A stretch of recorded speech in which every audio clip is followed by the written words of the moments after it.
Yes, it is true. The Black Case Hockey Podcast is back in action. My name is Wayne Abs, and I'm right here as always with your co-host, Nick Jenkins. What's going on, man? We're going to have to make this a speedy one today. We got a storm rolling in Erie, and my internet's going to get knocked out. You can count on that. Dude, they're saying it was going to hail today, and it's literally 83 degrees outside. I'm right now, as of this second, I'm looking at 80 degrees and sun. Like it makes no sense. Everything that I'm seeing is like you are about to experience a tornado monsoon festival of like fire. Right. It's an absolute disaster. You know who's having a worse disaster than you, Jenks? The Winnipeg Jets. Mike Sullivan of the Pittsburgh Penguins. I'm getting too far ahead. Recently, just let go as the El Capitan, the man at the helm of the Pittsburgh Penguins. Mutually agreed after 10 seasons, my guy is finally let go.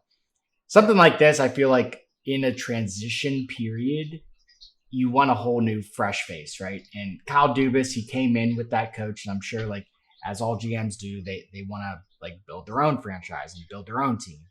And it starts at the top with the coach, and maybe having a fresh face and somebody that's not loyal to Tristan Jarry can just get that done. So I want to hear your thoughts around that. Yeah, as a Pens fan, when I saw it, I was pretty surprised, to be honest with you, because he had been around so long. He has been part of our success of this team for so long. Yeah. It's just so tough to see him, not him necessarily, but the team finally decide to make a change. I think the other part of it, though, is like he has been around so long. It's time for a fresh face. Sully is not one who likes to, let the kids play, so to speak. He has sort of buried the kids in the AHL and in the fourth line. And if you're going to take the next step, you've got to get these kids some ice time and give them a shot to succeed. So probably a fresh face with a fresh strategy. I know probably some of the veterans like Sid are not going to be too excited with this news, but you know what? I think it's just reality at this point. So right. I think it was time. I don't completely disagree. And at one point, like your message gets stale, especially for the new guys that are the younger crew. Like you said, like some of those kids need pushed. And yeah, you have Crosby on your team to push them, but there's a point in like your teammate pushing you, the greatest of all time to push you, and then your coach pushing you. Like, hey, bud, we need more out of you. You need more out of you. Yeah. Like Crosby doesn't sign your checks. Mike Sullivan and Kyle Dubas do. So it's just like, at what point do you start to like really like Mike Therrien these people, like, or Michelle Therrien? Like, our defense sucks. I think they're trying to tank our team. Like, dude, like, what did you say about me? I'm going to go out and play angry at you to prove that I'm better than what I am. You know what I mean? So it's just like stuff like that I think could be used for the Penguins, but we'll see what they do, and I'm excited for the Penguins' future. Hopefully it's not a slow rebuild. Hopefully we figure out a way to win the lottery 4 times in a row. Maybe tank for another season to get Gavin McKenna and be like, hey, McKenna, lead us back to the promised land with Big Daddy Crosby. I don't know. Or maybe whole league. The classic whole league would revolt if we got Gavin McKenna. Well, they would say this is a setup. Well, that's like the Chicago Blackhawks moving on for Patrick Kane and getting Connor Bedard. Like, come on. Like, really? We're going to go. We all know that was a setup. And we all know that the league is going to set the Pens up. So you can just send Gavin McKenna his Pens jersey now. It doesn't even matter that his draft is next year. Once Malkin and Crosby move on, we're a glorified AHL team. We're literally Phoenix, Arizona, the Coyotes. Like, we're fucking dog. It's just bad, but that's kind of all around the league outside like news or the highlights of the news that has gone on. Bits and pieces here. I think Bill Bela retired. I think this morning or last night, so somewhere around there. So congrats to him. Enjoy retirement. Enjoy the beach. Stop getting hit by pucks and getting smushed along the boards. Like our first series has been this last game against the Florida Panthers and Tampa Bay Lightning. The NHL should literally just say, "Hey, if anybody touches anybody, you're getting freaking fined. Right. $5,000 a hit. Anybody want to hit somebody?" Did you see Ekblad's elbow? Jenks, he freaking preloaded that. That was premeditation. Premeditated decapitation. That's what that was. Holy. Hey, I don't care. I don't care what the Panthers do because they've got to win the cup. So if they've got to go throw some bows, they got to let it happen. So like here's my thing about the Stanley Cup, right? So like the whole season, we're just dishing out penalties. Dishing them out. And then Stanley Cup comes and it's just like people, I feel like there's players on the team that play a role in accepting either a game suspension and a $5,000 fine, such as Ekblad, where like, hey, maybe let's just go throw an elbow into a top 2 line player and get a game and a $5,000 penalty. But now that guy's hurt. I don't really matter because I'm a pylon, according to Brooks Koepka. So, I mean, I just came off of 90 freaking games sussy for doing PEDs in the off season. So, like, what's one more game, right, Jenks?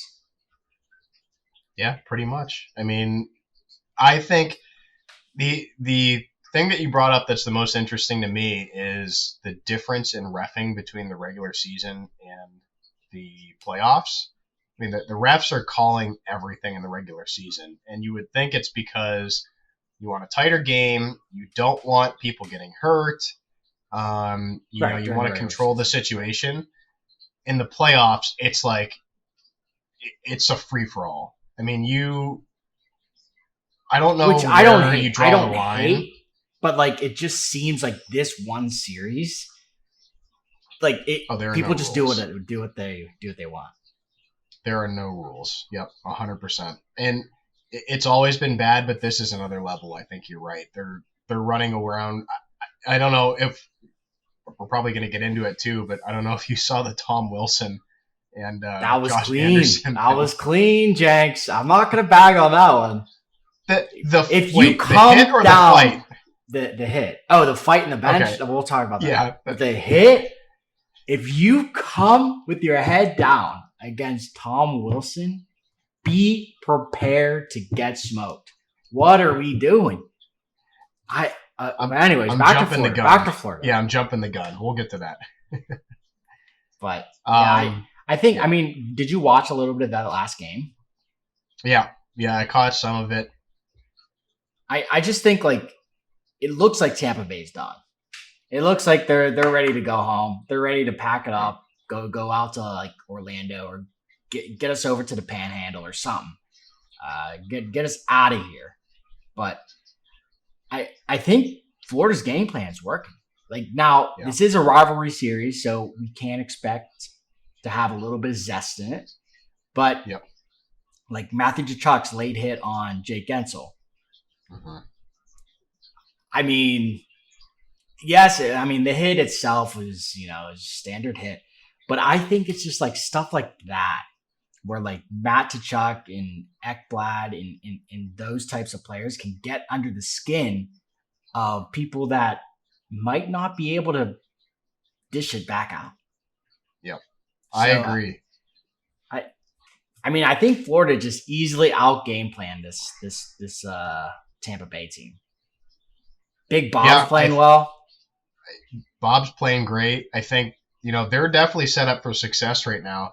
The Tkachuk thing is interesting because anybody who says he doesn't know exactly what he's doing is mistaken.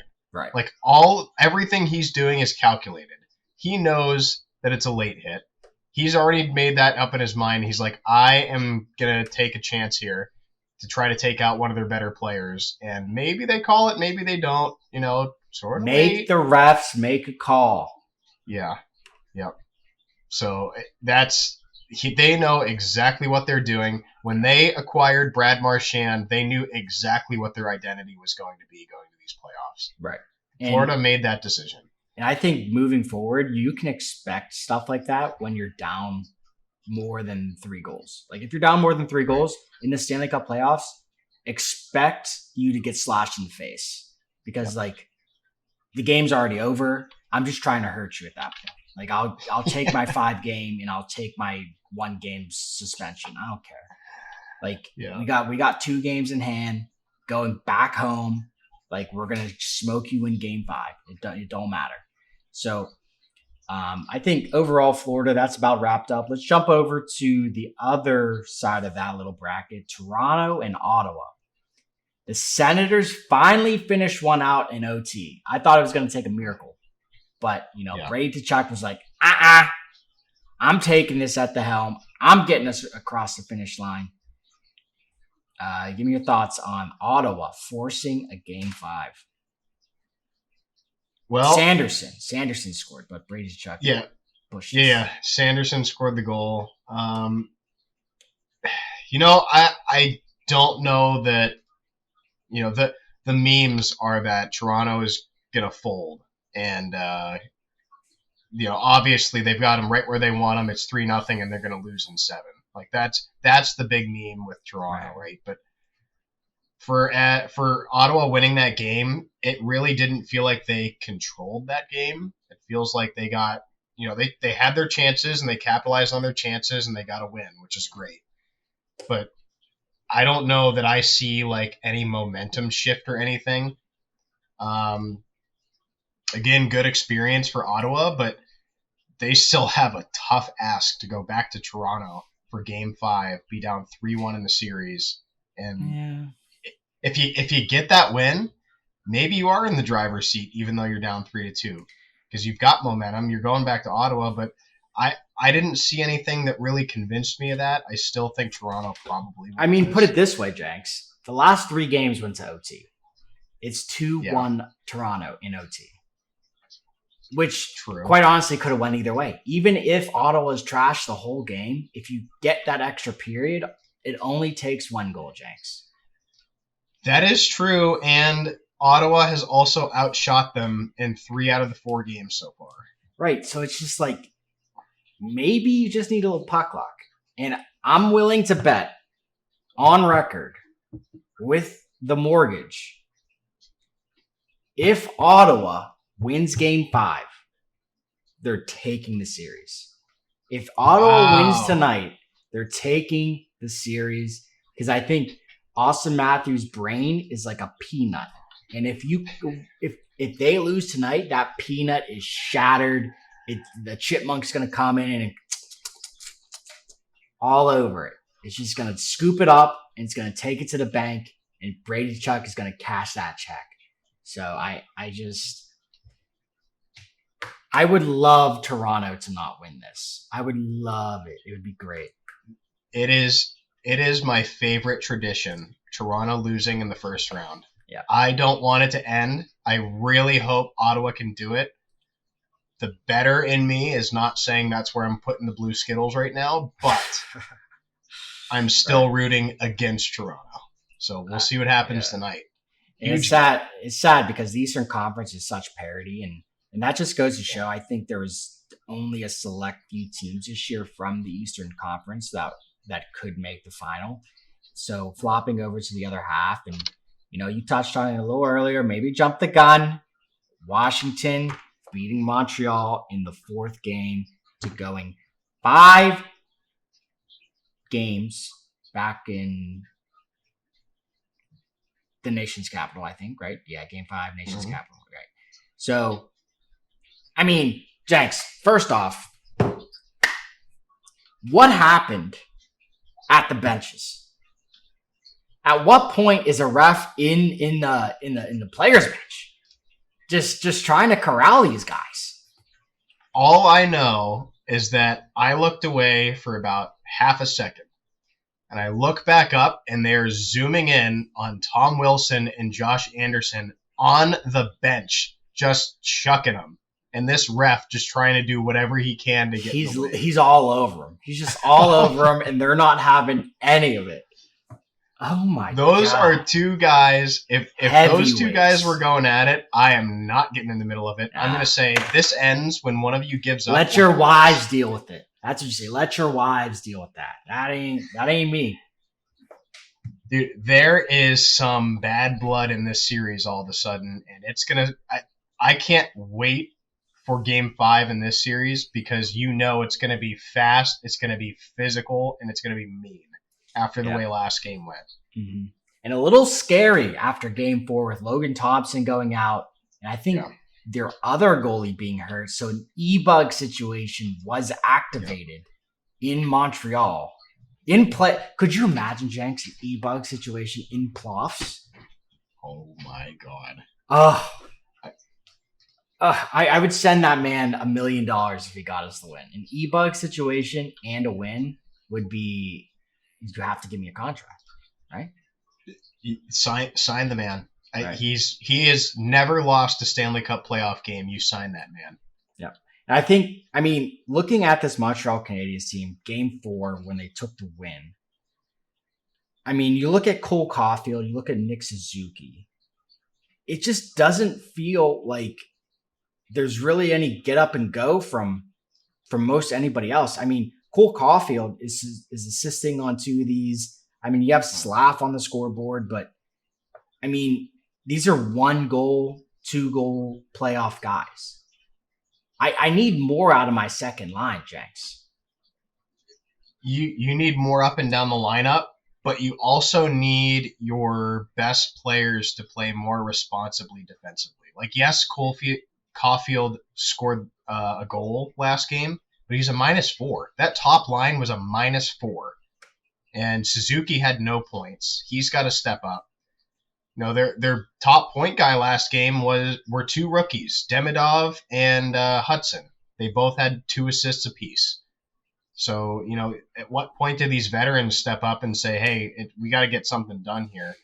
Looking up and down the lineup, guys that have contributed before and can do it again. Gallagher's old, but he's contributed in key situations. They've got guys like Josh Anderson and Christian Dvorak, like not superstar players by any means, but guys that you need to contribute. So yeah. And I look at some of these Russian players that move over from the KHL straight into the NHL, and it just so happened that the timing of that move was the Stanley Cup playoffs. He doesn't look like he's afraid at all. Like, he looks like he's just out there playing, whereas like some of these rookie, like straight out of college players, they're kind of hesitant. Now you look at like great players like Cale Makar, sure, yeah, whatever, cool, but like people like Matthew Nyes didn't get on the scoreboard right away. Like he took a few games to get in there. So like, I think if you can somehow figure out a way, Kyle Dubas, to sign a Russian and then like make the playoffs and then bring them over right into the lineup, that's my move. And the Flyers didn't really do well with Michkov. He didn't play in the KHL like that. But I think this Montreal team it's just not their year this year. I think there's a little bit of growing pains that they have to go through, and something like this could lead to an Oilers run where the following year or even 2 years they're making the semifinals and the Stanley Cup and maybe even conference finals. So brighter days ahead for Montreal. So look forward to them being good in the future. And a team that hasn't been looking good at all this Stanley Cup playoffs is the New Jersey Devils, although they do squeak out a win in double OT against Carolina to push it to 5 games. But Carolina answers back with a 5-2 victory over the Devils. And just tell me, I don't want to talk about the Devils too much because I feel like we've covered a lot. And the big reason why they're really tanking is they don't have their leader. In the locker room, they don't have no get up and go. So tell me why the Hurricanes are, on the paper, they don't have any like X factor guys. Like, they don't have a Connor McDavid. They don't have a Sidney Crosby, Nathan McKinnon. Tell me why they're able to just steamroll the Devils like this. So one thing that they have that not many teams have in the NHL, I mean, to your point, they do not have a superstar X Factor Connor McDavid type player. But what they do have is 4 lines that are very, very good. Yep. I mean, you look at that roster, and there's not a single weak player on the team. I mean, you don't have to rely on the same guy to be on every night. If Svechnikov's having a bad night, no problem. Aho can step up and make up the difference. I mean, they've got guys that are good enough to take over a single game, and if you've got one guy that can do it per game, you're in good shape. Right. So I think if anything is going to be their downfall during these playoffs, it's the inconsistency in goaltending. I mean, when Anderson and Kochetkov are on, they're really good. But both of them have had trouble staying healthy, and both of them have shown that they've got some bad sides to their game too, if they can't figure it out. So that's their weakness, if anything. You know, I think the game 4, or the game 3 win by New Jersey was Carolina just taking their foot off the gas a little bit, saying, you know what, I think we're in control of this series. And then New Jersey came out hot and surprised them and said, oh, crap. And then they obviously answered back with a commanding, controlled that game 5-2 win. Easy. I turned it off after Svechnikov's third goal. I was just like, yeah, see you later. Yeah, so that was all done. I think the series is just about wrapped up at this point. And, yeah, I mean, you said it, the Devils are just without their big guns, and there's not much you can do with that. So maybe better luck next year, but I think this is Carolina taking this all day. Yep, I think it's sometimes you just got to put a dog down, and this is one of those cases. You just got to finish it. You just got to finish it. Jumping over to the Western Conference, and boy, oh boy, it can go either way.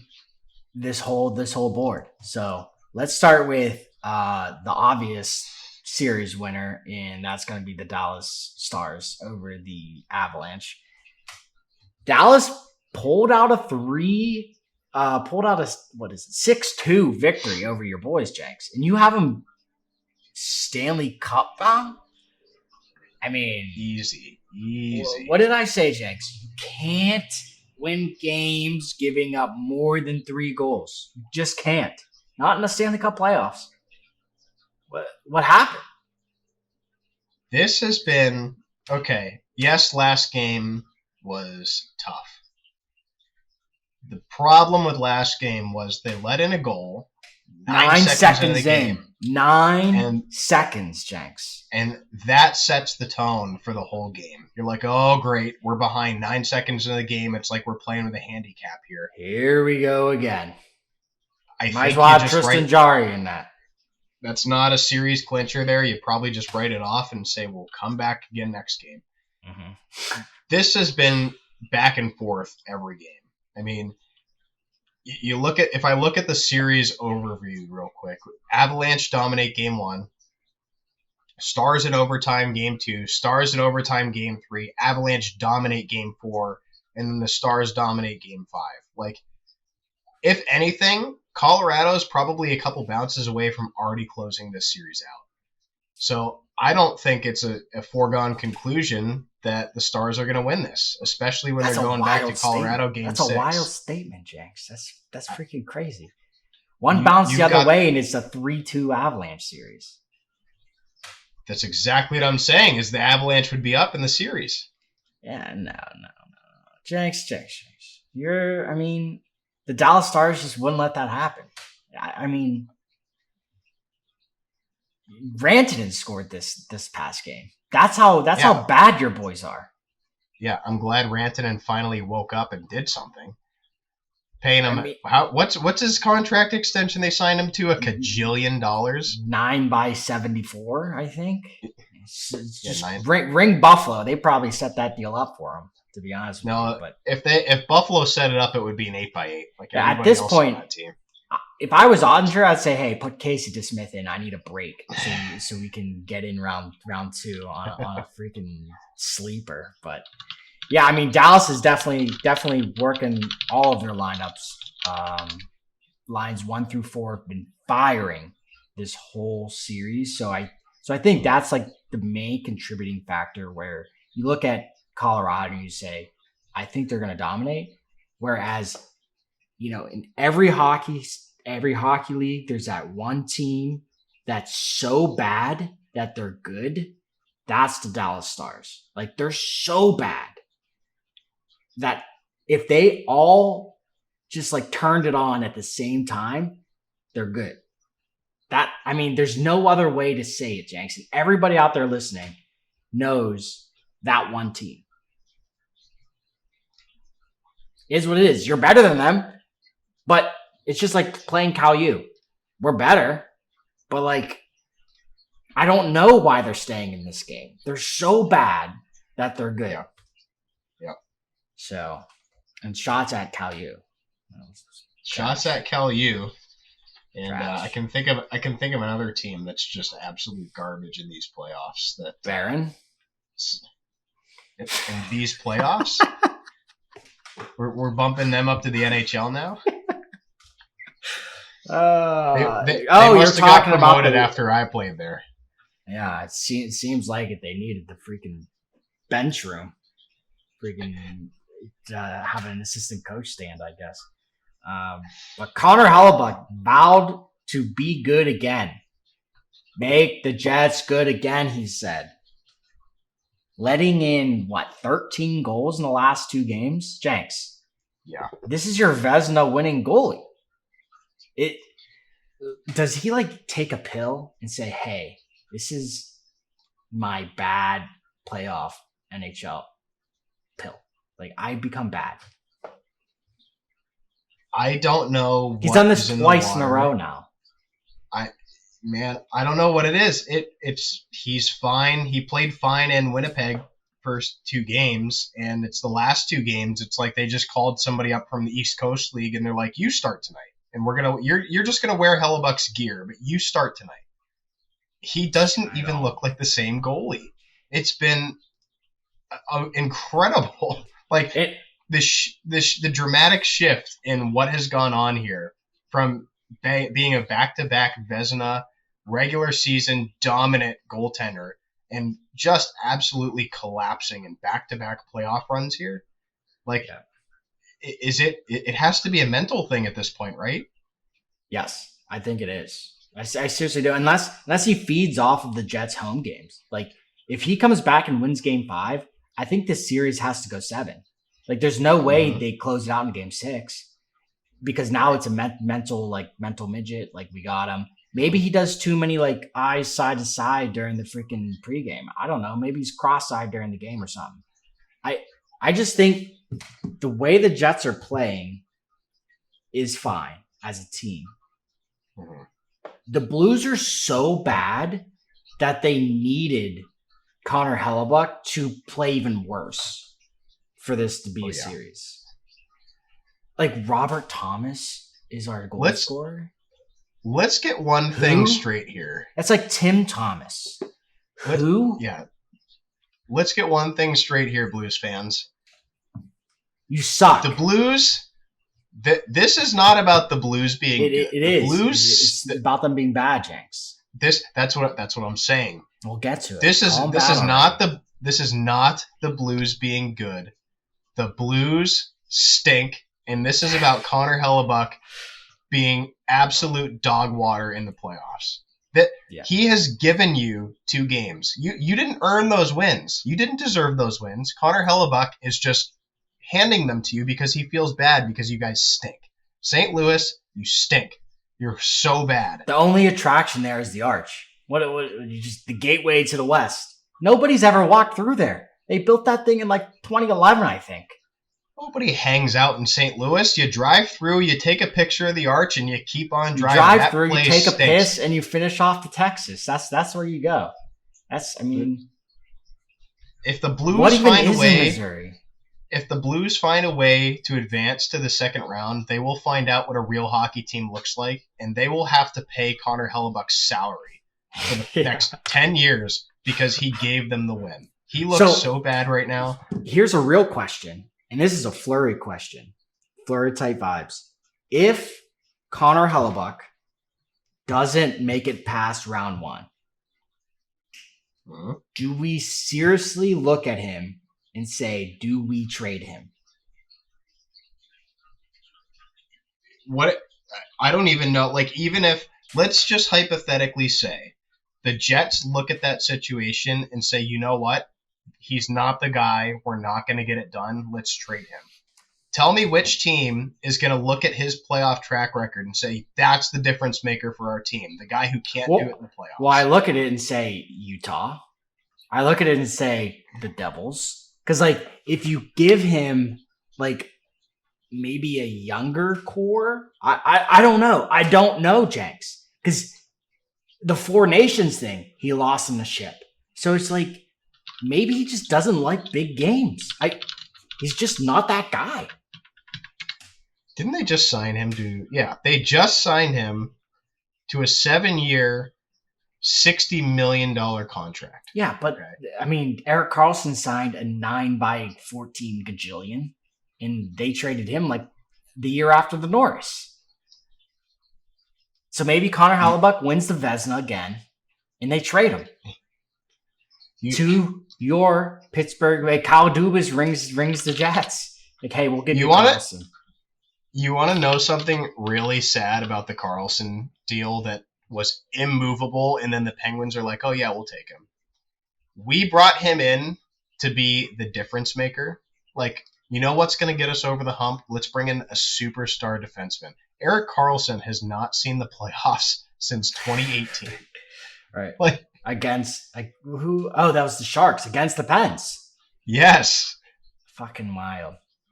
Since 2018, he has not seen the playoffs. Yeah, well, that's but he's the difference maker. He was what was going to get us back to the playoffs. Same maker. With Connor Hellebuck.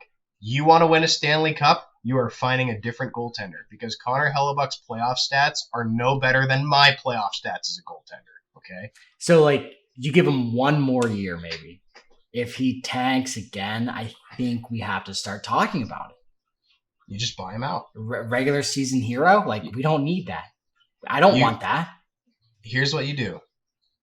You sign Connor Hellebuck. You don't have to sign him. He's already signed. You keep Connor Hellebuck. You bring in another goaltender. Yes, it's an expensive duo. But as soon as you hit game 82, Connor Hellebuck sits on the bench. I would. Like, Jakes, you know what? I would do that. But you no coach in the NHL got balls like guys, you know? They don't got fucking big ones.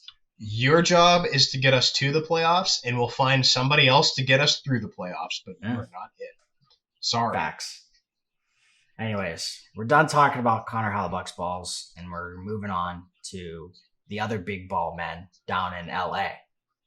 And, you know, this series is so freaking crazy and so wacky that I can't even guess what's going to happen. I can only for sure tell you one thing, that the Harmonica senior citizens need to be back in action for the LA Kings or they don't win. And at this point, it's a superstition. If you don't bring them back and they lose, it's on the LA production crew. If you bring them back and they lose, then you scrap them. If you bring them back and win, you have to sign them to a 10x10. And that's the only way. Truly the only way. I hope they got their rest because they are needed more than any member of that team right now. Yeah. Huge game 5 back home. This series, let me see. Let me do some quick math. 11. Then we have 8, which is 19. Add 1, 20, 37 goals. 37 goals in this series, Jenks. In 4 games. You like how I did that math? We have only gone 4 games at this point. That is, 9 goals a game?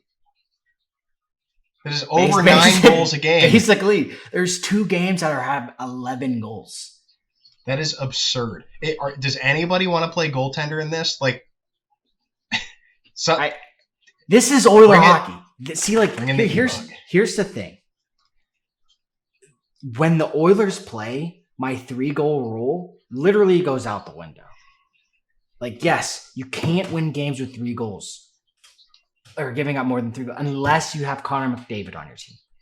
Because he can be like, all right, shit, I guess I got to go through 5 guys. Hey, Leon, just maybe trail. I don't know. Like, it's actually sad. Like, if Connor McDavid had a goalie that could actually tend the goal, I think this Oiler team would be nasty. But unfortunately, they have literally a goalie named Stewart.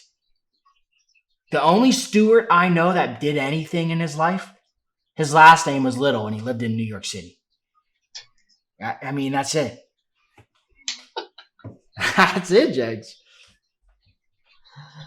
I don't know about all that comparison, but I'm here for it. Listen here, folks. You want to make some easy money? Pull out your sports book right now. Slam the over on any game in this series. Just put the house What even up. is the Just over? It doesn't matter. It could be 15 goals at this point. I'm hitting the over. This is an absolute scoring fest. They're basically shooting at empty nets. I don't know. It's probably 7.5 the way the series has been going. 6.5? Yeah, easy money. I'm telling you. 4 empty nets, yeah. That has been every single game in this series. That is a 100% hit rate. Bet the house on the over. Please bet responsibly. Of course, respectfully. Of course, responsibly. I'm going to be slamming the over. I don't care if you ride with me or not, but it seems like guaranteed money. Yeah, and I think, not to glaze over how awful the team or the goalies have been playing this series. I think the big response by the LA Kings, kind of like middle tier players such as Adrian Kempe, like the kind of a breakout year for him. Quentin Byfield, huge year for him.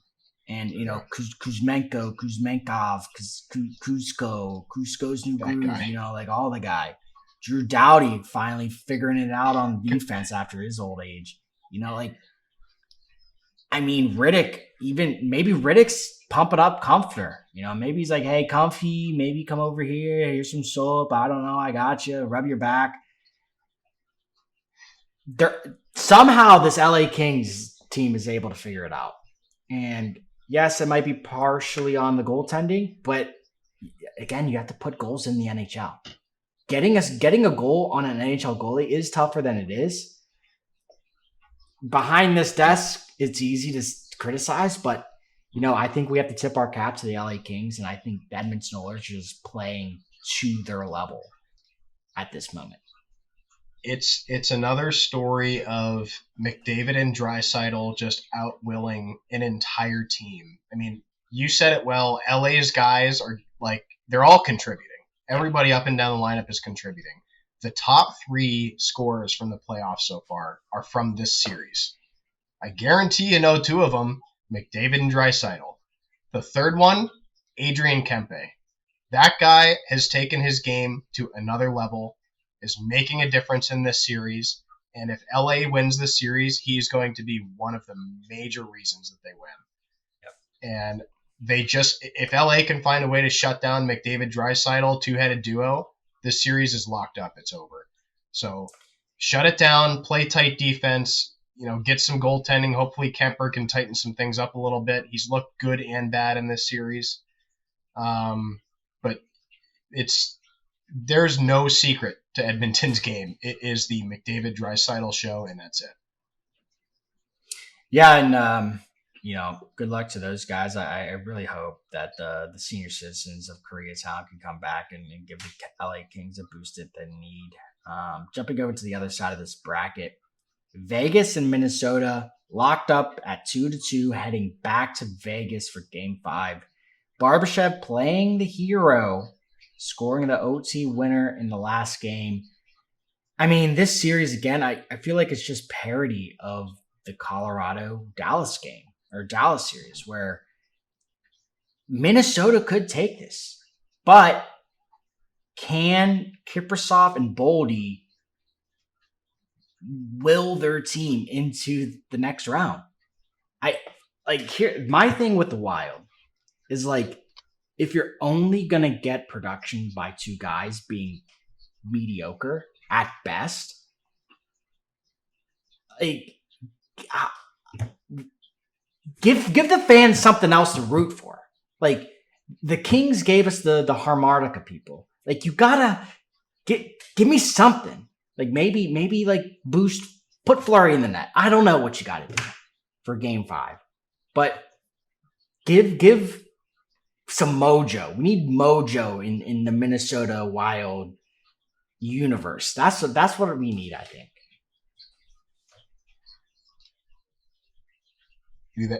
You cut out there. Oh, I was freaking talking to you. Oh, okay. All right. You cut out there for I was pointing at you. 15 seconds. So. Oh, I was talking. Yeah, I knew you were talking, but I was like waiting for it to buffer. I don't know what's going on. Yeah, blame it on the production guy, Jenks. Blame it on the production. Maybe check your PC. It's hey, whoa! Don't take shots. Maybe check your production guys. Old Bertha over here is gasping for air right now. It's like 95 degrees in this room.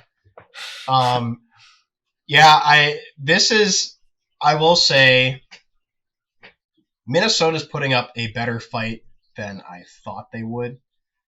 I thought that Vegas, the way that I look at Vegas just on paper, is sort of the same way I look at Carolina in the East, where they don't have a X Factor Connor McDavid superstar. Yeah. But they have 4 very solid lines.